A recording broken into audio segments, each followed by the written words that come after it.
Мұғалим сыйдан бүткөн бүтпөт састан, мелжиген жан дүйнөсү көктөм асман. Мансапка өмүр бою башыйбеген мартабаң түбөлүккө түшпөйт тактан. Мен сенин касиеттүү саябанду, мөмөлүү дараңга болом багбан. Кутмандуу Кушубак кечиңиздер менен, урматтуу телекөрүүчүлөр, назарыңыздарда кайрадан эле мугалим мөмөлдөр көрсөтүүсүнүн кезектеги чыгарылышы бүгүнкү мугалимдердин кесиптик майрамы менен чын дилден куттуктайбыз. Бүгүнкү чыгарылышыбызда Борбор калабыбыздын жогорку бөлүмүнөн орун алган Газпром Кыргызстан мектебинде эмгектенип, бүгүнкү күндө баягы дүйнөлүк олимпиадага окуучуларды даярдап келген Бедербек Осмонов агайыбыз менен кенен маектешебиз. Агайыбыз да келди. Саламатсызбы агай? Кесиптик майрамыңыз кут болсун. Эң алгач эле баштаарда бүгүнкү күндө мугалимдердин өлкөбүздөгү кадыр баркы, орду салмагы туурасында кеп калсак. Коомдо мугалимдин орду аябай эле чоң. Анткени баарыбыз билебиз, ар бир баарыбыз мектепте окуганбыз, кээ бирлерибиз жогорку окуу жайда окуганбыз, баарыбызды мугалимдер окуткан. Ошондуктан мугалим бизге ошол туура багытты, туура жолду эң биринчи көрсөткөндөрдүн да. Ошондуктан мугалимдердин кадыр баркын жогорулатуу абзел. Акыркы жылдары мугалимдердин ошол айлыгы да көтөрүлүп, анан буюрса эми мындан кийин дагы кадыр баркы дагы көтөрүлүшүнө салым кошуш керек деп ойлойм. Анткени бизде кээ бир мугалимдер өзүнүн кесибин сүйгөн мугалим болсо дагы, бирок шарты туура келбей башка жумуштар менен алек болгондор көп. Кыргызстанда эми бир жагынан ошол айлыгын көтөрүш керек деген менен бирге жанагындай кагаз жумуштарын дагы азайтуу бир муктаждыгы бар деп ойлойм. Анткени өзүм мугалим болуп иштеп көргөндөн кийин аны жакшы түшүндүм. Бир мугалим өзү окуучу менен окуучуну окутуп, билим берип, тарбия менен алек болуп, ошол жаатта дагы өнүксө, педагогикалык деңгээлин жогорулатса деген бир максатта, ошон үчүн дагы башка нерселер менен алек болбош үчүн ошол айлыгы жогоруласа, ашыкча бир кагаз иштери азайтылса, дагы да мугалимдин дагы деңгээли жогорулайт, коомдо дагы урмат сыйга ээ болот деп түшүнөбүз. Мыкты мугалим болуш үчүн эң биринчиден адамгерчилик сапат керек. Андан кийинкилерге ошол мугалимдик болууга кандай сапаттар керектелет болду экен? 5 жыл мугалим болуп иштеп койсо, уже ошол тажрыйбалар дагы пайда боло баштайт. Мен бир жаш бир мугалимди ушул мектепке мага жардамчы болсун деп бир чакырдым эле. 2 жума иштегенден кийин качып кетти. Анткени ошол 5-6, 7 класстар менен алек болуп информатика сабагынан сабак берип көрдү. Мугалимдик мен үчүн эмес деп кетип калды. Бирок мен ойлойм, ал бир канча жыл иштегенде ошол тажрыйбага да ээ болуп, ал балдар менен дагы жакшы ийгиликтерге жетсе болмок негизи. Эми буюрса ошондой сунуштамакмын жаштар үчүнчү. Анан мен байкашым боюнча мен иштеген жерде ушул жетекчиликтин дагы орду чоң. Ошо жетекчилик дагы мен кылып аткан эмгекке жакшы бир колдоо көрсөттү.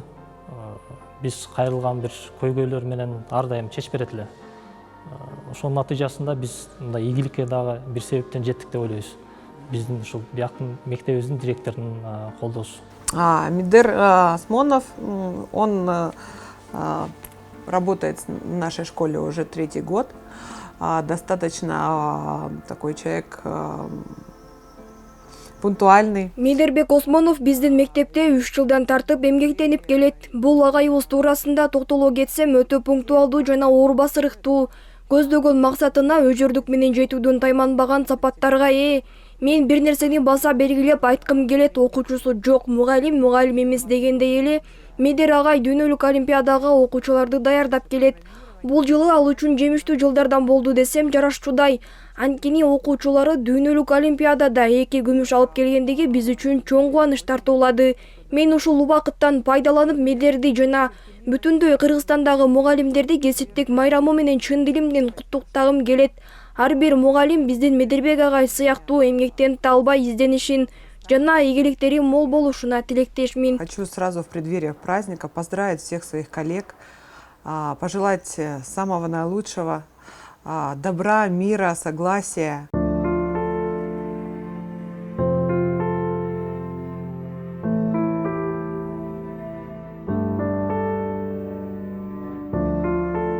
Медаргай, маектешибизди уланталы. Дүйнөлүк олимпиадага чыккан окуучулар кандай тандалат?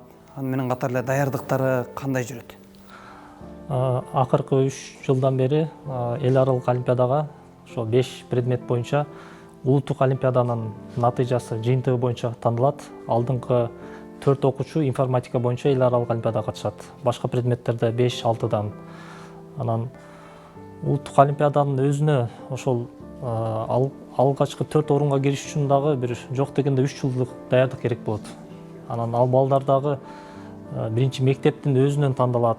Мектептин өзүнөн тандалып, мисалы 1 жыл жакшы даярданса, райондук, шаардык олимпиадалардан орун алышы мүмкүн. 2 жыл даярданса, область, республика деңгээлинде алышы мүмкүн. Анан 3-чү жылы уже ошондой улуттук, республика же улуттук олимпиаданын финалдарында алгачкы орундар кириш мүмкүн.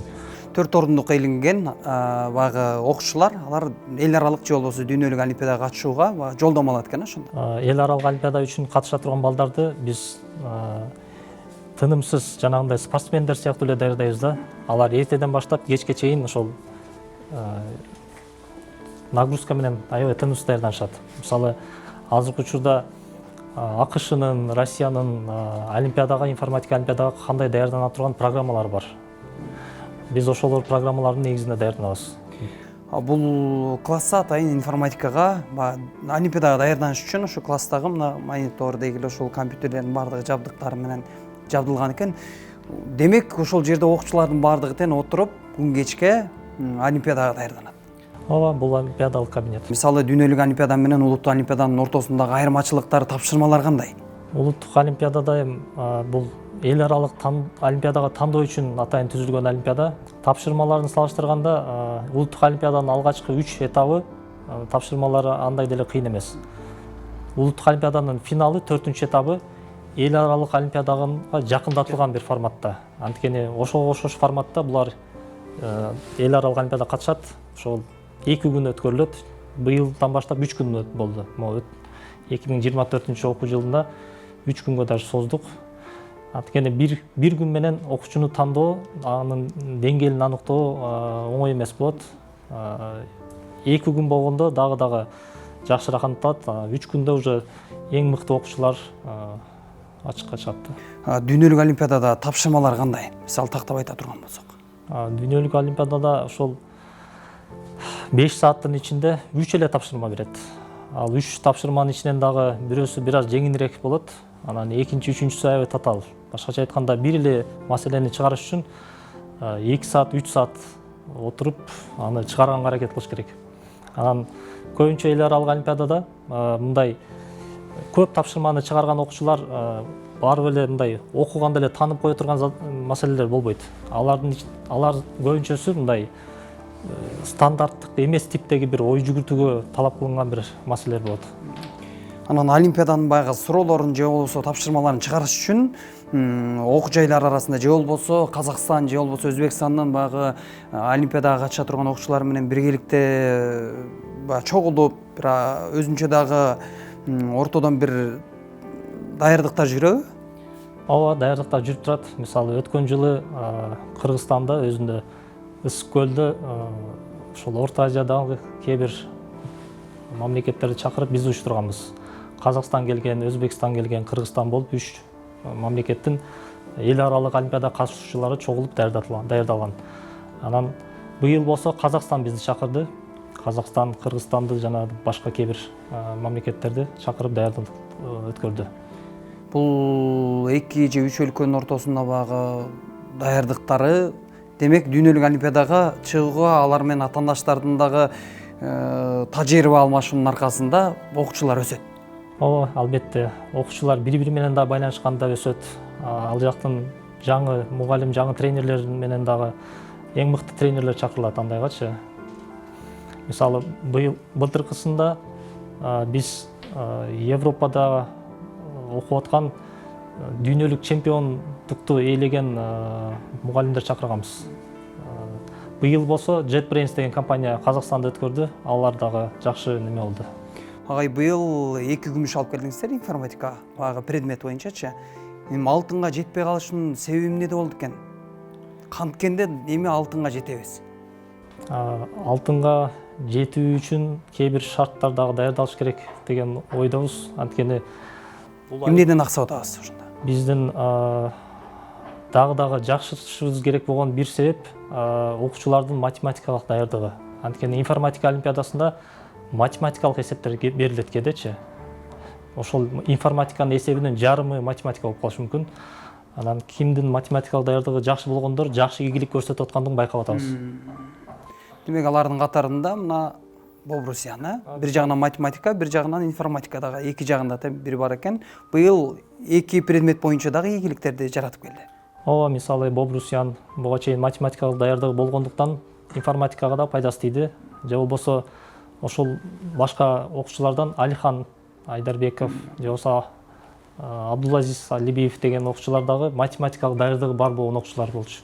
Ошон үчүн эл аралык олимпиадага катышты, ийгиликтерге жетишти. Медорогай мой тренер по Медербек агай программалоо боюнча сабак берет жана олимпиадага даярдайт. Азыркы тапта 5 окуучуну даярдап жатат. Жумасына 4 жолу даярдык жүргүзүп, мыкты билим берет. Айрым учурларда биздин мыкты болсун деп чет өлкөлүк машыктыруучуларды чакырып сабак өткөрөт. Мына ушундай убакыттан пайдаланып бардык мугалимдерди кесиптик майрам менен куттуктаар элем. Алардын кажыбас эмгеги үчүн ыраазычылык билдирем. за их работу. Медерагай, баягы информатика дегенде эле дароо эле эсибизге компьютер келет. Азыр бүгүнкү күндө мына өнүккөн технологиянын заманында компьютерди сөзсүз түрдө баягы өздөштүрүп билиш керек да. Эмесе ушул жаатка, ушул тармакка келип калуңузга бирден бир себеп неден болду экен? Информатика багытына келип калышымдын негизги себеби мектепте математика менен көп алектенгем. Ошо 4 классымда математика мугалими мени олимпиадалык математика кружогуна тандап өзүнчө даярдай баштаган. Андан кийин дагы 8 класстан баштап негизи эле мектебимде олимпиадага даярдап ошол ийгиликтерге жеткенмин. Анан көпчүлүк математика менен алек болгондор университетке келгенде информатиканы тандайт экен. Анткени информатикада математиктер дагы ийгиликтүүрөөк болот да, жеңилирээк болот. Университетке келгенден кийин дагы ошол информатика программалоо деп калат да. Университетте программалоо олимпиадалар менен катышып, ушинтип өзүм олимпиадага катышкан адам катары информатика боюнча олимпиадага даярдаган мугалим болууну тандадым. Бул окуу жайда эмгектенүүңүзгө канча убакыттын жүзү болду? Анан баягы келечектеги максаттарыңыз? Бул Газпром Кыргызстан мектебинде 4-жыл иштей баштадым. Ошол былтыры 3-жылдын аягында ошол информатика боюнча ийгиликтерге жеттик. Анткени бир окуучуну 3-4 жыл даярдагандан кийин анан натыйжа берет да. Алгачкы жылдары жыйынтыктар кандай болду эле? Баягы 3-4 окуучу менен барасыздар. Анан башка өлкөнүн окуучулары медаль алып, күмүш, алтын алып атса, сиздерде дагы да болсо ийгилик жок. Баягы бир жагынан чыкпайт окшойт деген да күндөр болсо керек. Ооба, 1-2 жылдары жаңы ушундай даярдап аткан мугалим үчүн 1-2 жылдары жаңы даярдап аткан мугалим үчүн бир сыноо болот ушундай. Анткени 1-2 жылда даярдаса дагы жакшы жыйынтыкка жете албайт. Кыргызстандын ичинде эле райондук, шаар, областта эле уже токтоп калат окуучуларычы. Ошондуктан менин сунушум токтотпой уланта бериш керек. Өзүм олимпиадага катышкан адам катары билем, бул бир сабыр керек, мээнет керек. Биз деген окуучуларды каникулдарда, ар бир чейректин каникулунда, жайкы 3 ай каникулда дагы тынымсыз даярдайбыз да. Ошол даярдыктардын ичинде жанагы 3 жылдык, 4 жылдык программаны өздөштүргөндөн кийин анан өзүң да көзүң жетип калат. Бул окуучу уже ала алат депчи. Мурунку жылдары биз эл аралык олимпиадага даже өтө элек элек. 3 жыл болгондо, мисалы Ян Бобрус эл аралык олимпиадага өттү. 3-жыл өттү. Башкача айтканда, 1-2 жылы андай мүмкүнчүлүк болбоду. Информатика дегенде эле бүгүнкү күндө баягы технологияны мыкты түшүнгөндөр гана анан олимпиадага катышуу мүмкүнчүлүгү бар десек болот чындыгындачы. Анан бүгүнкү күндө Кыргызстанда ушул информатика сабагы боюнча улуттук олимпиадага катышкан окуучулардын баягы катары кандай болду экен? Саны көпкө жетпесе керек, башка предметтерге салыштырып караганда. Улуттук олимпиаданын натыйжасы боюнча жылдан жылга өсүп атат. Жалпы эле ошо 5 предмет боюнча өткөрүлөт. Информатика предметинен дагы жылдан жылга өсүп атат. Мисалы 2 эседен өсүп. Анан негизи эле улуттук олимпиаданы жакшы мүмкүнчүлүгү бар. Классына карабастан, кайсыл регион, область, шаарына карабастан чектөөлөр жок. Мисалы, бир шаардан, бир областтан 2 окуучу катышсын дегенде чектөөсүз эле ар бир окуучу катыша алат. Бирок мотивация, кызыгуусу жагынан келгенде, балким региондогу окуучулар кабары жок болушу мүмкүн. Улуттук олимпиадага бир 3 жыл эле болду өткөрүлүп атканына. Ошого мен ойлойт элем, негизи региондордо көптөгөн окуучулар мындай дагы да катышса, Кыргызстандын натыйжасы, жыйынтыгы дагы да жакшы болот. Анткени биздин түшүнүүбүз боюнча канчалык көп окуучу катышса, ошонун ичинен аябай жөндөмдүү шыгы бар, потенциалы дагы бар болуп, бирок ал өзүнүн регионунда дагы ачылбай калган болушу мүмкүн. Ошондой окуучулар дагы катышуу менен ачылат, бизге белгилүү болот. Биз дагы аларга дагы жаңы шарттар түзгөнгө аракет кылабыз. Мисалы, биздин мектеп быйылдан баштап өзүнүн Бишкек шаарынан мектептерине, мындай мамлекеттик мектептерге математикадан бир экзамен өткөрүп, анан эң алдыңкы окуучуларга бул мектепте, Газпром Кыргызстан мектебинде олимпиадага акысыз даярдоого мүмкүнчүлүк түзүп атат. Ошондой эле буюрса, келечекте региондор үчүн дагы ушундай нерсеге аракет кылабыз. Окуучу сизден эмнени күтөт деп ойлойсуз? Окуучу мугалимден бүгүнкү күндө азыркы мына өнүккөн заманда бага Z муну деп коебуз го, өнүккөн бага келечегибиздин ээлери болгон окуучулар сизден эмнени күтөт? Мугалимдик катары билим берүү жагын сөзсүз күтөт. Анан сырткары биз информатика олимпиадасына даярдаган мугалим катары бир гана мугалимдик менен чектелбестен анын үй бүлөлүк абалын сурап турабыз, кандай абалда, финансылык абалын, мисалы, ата энеси экөө тең барбы. Анткени бул шарттардын бардыгы ал окуучунун информатикалык 3-4 жылдык даярдыгында чоң таасирин көрсөтөт. Кээде үй бүлөдөгү бир проблемалардын айынан катышуу даярдыкка келбей калат. Кээде кээ бир эл аралык мондай чогуу немелерге катыша албай калат. Ошон үчүн биз алардын менен дагы жакыныраак болуп, дагы да сурап турабыз. Анан кээде кыйналып аткан жагынан биз колдон келсе финансылык да жардам беребиз, жеке өзүнүн окуучусуна дагычы. Анткени бул 3-4 жылдык узун бир сапарды биз чогуу өтүшүбүз керек да. Окуучуга сен бир жагынан мугалим, бир жагынан ушундай бир агасы катары дагы жардам берип турабыз. Медер агай, мына ушинтип көрсөтүүбүз акырындык менен соңуна чыгып жатат. Эмеси бүтүндөй кыргыз элибиздеги жергебиздин 7 дубанында ушул агартуучулук тармакта эмгектенип жаткан мугалимдердин кесиптик майрамы менен сизден куттуктоо болсун. Жалпы Кыргызстанды мугалимдерин ушул кесиптик майрам менен куттуктайбыз. Ушул мугалимдик жолундагы алардын мээнети үчүн, кылган эмгеги үчүн аябай ыраазычылык билдиребиз. Анткени биз дагы өзүмдү окуткан мугалимдерди эстейм.